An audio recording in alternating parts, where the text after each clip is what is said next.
Hello, everybody. Let me tell you a new story today. The story today comes from a Moo, a witness to the fancy stories. But today's stories are not his own experience. One is from his grandma's colleague, and the other is from his uncle's personal experience. So, two stories today. Let's begin with the first story, which took place in the Heilongjiang province. It is my wife's hometown. The capital of Heilongjiang province is Harbin, a famous heavy industrial city in China. There is a famous river that flows through the city center called the Songhua River. Its direct translation is a palm tree flower river. China has seven major river systems: the Pearl River system, the Yangtze River system, the Yellow River system, the Huai River system, the Liao River system, the Hai River system, and then the Songhua River system. The Songhua River is the largest river within Heilongjiang province, and today's story is related to this famous river. Moo's first story occurred in the 1970s and was told to him by his grandma. At that time, his grandma worked at a spray painting factory close to the Songhua River, just a few hundred meters away. She had a female colleague who had been married for a few years and had a young child. Seeing everyone washing clothes by the river, she decided one day to take her dirty laundry, soap, and a large basin to the riverbank to wash. Of course, nobody does this nowadays. She had never been there before and lacked experience. While washing, her clothes and basin were swept away by the waves. She rolled up her pants quickly and wanted to take them back. Fortunately, the clothes and basin weren't far, about 3 or 4 meters from the shore. The woman got the basin, and at that moment her ankles were grabbed by two cold hands. She was so frightened that she did not dare to move. She had heard from the elderly that the Songhua River had drowned many people in the past, and what had grabbed her couldn't be human, but a water ghost, also known as a water monkey. A water ghost is a spirit of someone who drowned and did not die a natural death, trapped in the water, unless they find a replacement, pulling someone else into the water to drown so they can be free. Water ghosts, like a people, have different temperaments. Some are good natured and remain so, even after becoming water ghosts. Sometimes they helping or saving people. Others are selfish and only think of harming others and set themselves free ASAP. The woman, with her eyes closed, dared not to move and began to speak. Everybody, to whom? To the water ghost.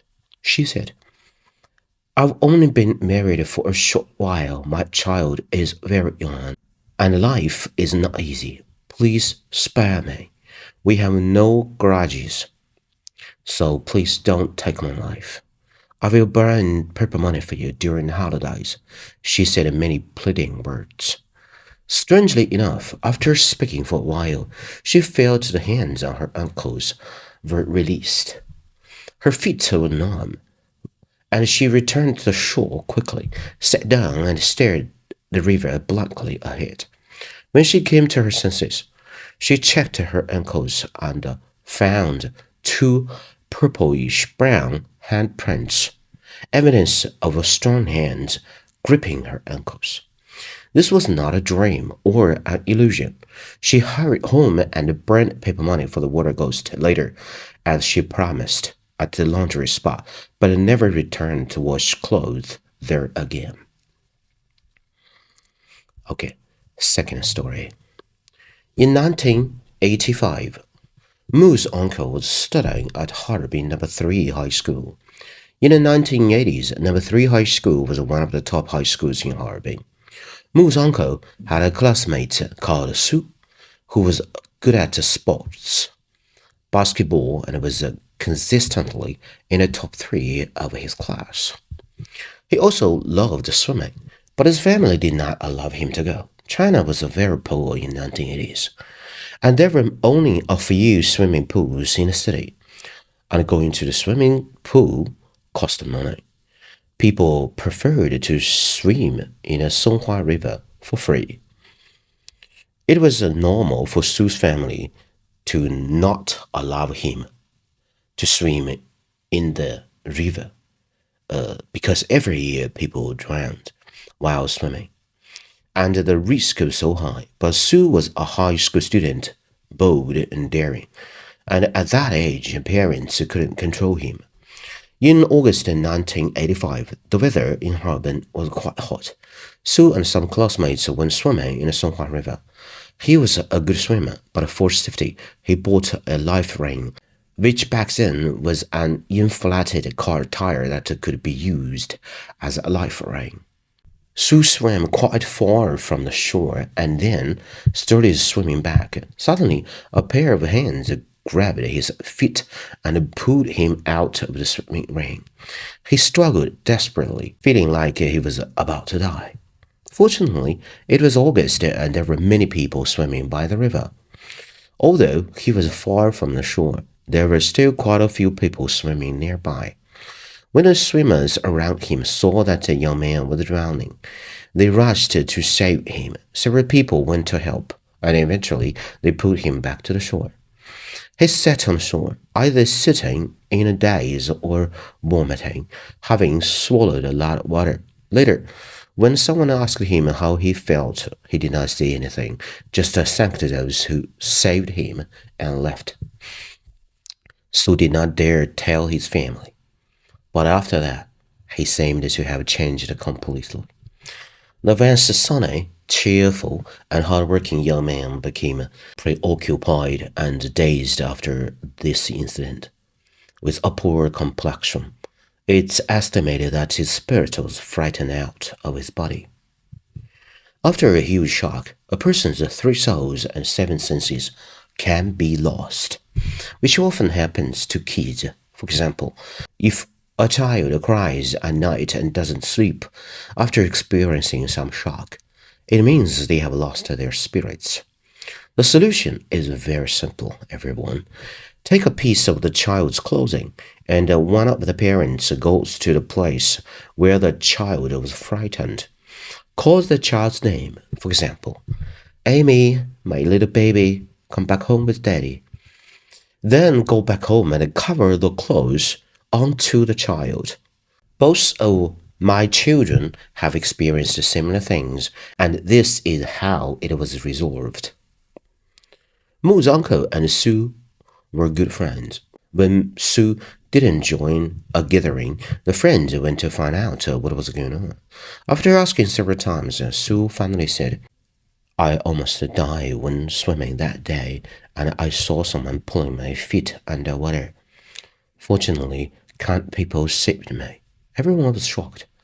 But no matter what, Su had escaped the disaster and was safe at that time. The classmates then invited him to go out for a walk to cheer him up, as it was summer vacation. They finally agreed to go to Sunny Island together. Sunny Island is a multifunctional scenic area composed of ice and snow culture, folk culture, etc. And it is a national 5A level tourist attraction. It is located on the northern bank of the Songhua River in Harbin, between Jiangnan and the Songbei districts, Heilongjiang Province. In 1964, the Sunny Island scenic area was officially established, covering an area of 88 square kilometers, a very large and beautiful scenic area.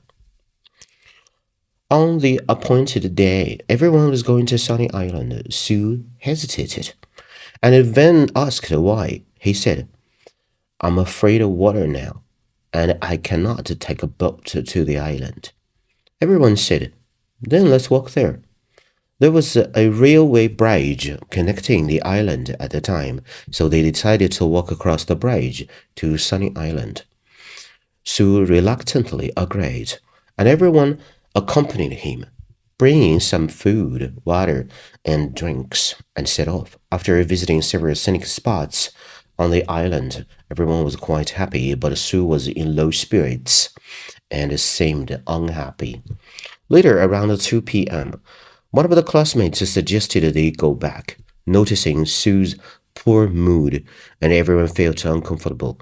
So they decided to go home and come back another day when Sue was better. They walked back to the city, and as they passed the boat dock on their way to the bridge, Sue stopped. The other students asked him, "What are you doing? Let's go home." Sue said, "You guys go ahead. I'm taking a boat back. Someone is waiting for me." Everyone found it strange. "Didn't you say you were afraid of water? Let's walk back together." Sue insisted. "Forget about me. Someone is waiting for me, and I need to take the boat right away." The classmates continued to ask, "Who's waiting for you?" Sue replied, "Never mind. The boat is about to leave. I have to go, or I'll miss it." Then Sue started running. The other students said, "All right, let's go. If he wants to take the boat, let him go. We'll cross the bridge and ride our bikes home." They walked across the bridge and then rode their bikes home later. The next day, everyone received shocking news that was hard to believe. On August 18th, 1985, a massive shipwreck occurred in the Songhua River. The ship belonged to the Harbin Transportation Bureau's shipping company, responsible for shuttling tourists between the city and Sunny Island. The ship sank about 300 meters away from the southern bank while traveling from Sanlian Dock to the south bank of the Songhua River. There were 238 passengers on board, all of whom fell into the water. After an emergency rescue, only 67 survived, and 171 people died. This was the worst maritime disaster in the history of Songhua River shipping. Sue was among the 171 victims. The other students were terrified and found it incredible. They gathered to discuss the incident, recalling what Sue had said the day before. "I have to take the boat. Someone is waiting for me, or I'll be late." Then he ran to the dock and ended up on the ship that sank. A few weeks later, the classmates visited Sue's parents and told them what had happened on that day of the shipwreck. Sue's mother said, "Sue was just an ordinary high school student who studied every day, had no social life. He couldn't have known anyone outside of school. Who would he have been going to see? Who was waiting for him?" But it was 1985 and there were no mobile phones or pagers. So, who could have contacted Sue to tell him to wait at a certain place? The more you think about it, the scarier it gets. Later, strange things started happening at Sue's house. The bed and beddings where he had slept became very wet. This room was empty after his death, and Harbin is a very dry place. Additionally, Sue's bed would creak in the middle of the night, as if someone was sleeping on it. Then his mother's mental state got abnormal and very bad, and his whole family moved away. After that, Moo's uncle heard nothing more about what happened to Sue's family. Alright, everybody, this is the end of the story. Please share what you think of this story and your stories. If you enjoy my work and would like to help me continue to bring this story to you, please subscribe to my channel or like my page, give a thumbs up to stories you appreciate, and share your thoughts and opinions in the comments. I'd love to read them. Share the stories with anyone who might find them enjoyable, and I need a co-editor, everybody, a native English speaker to make these stories better. Thank you, everybody. This is Alex's Story Time, and I am Alex. I got a lot of good stories to share with you. Thank you. See you next time. Bye-bye, everyone.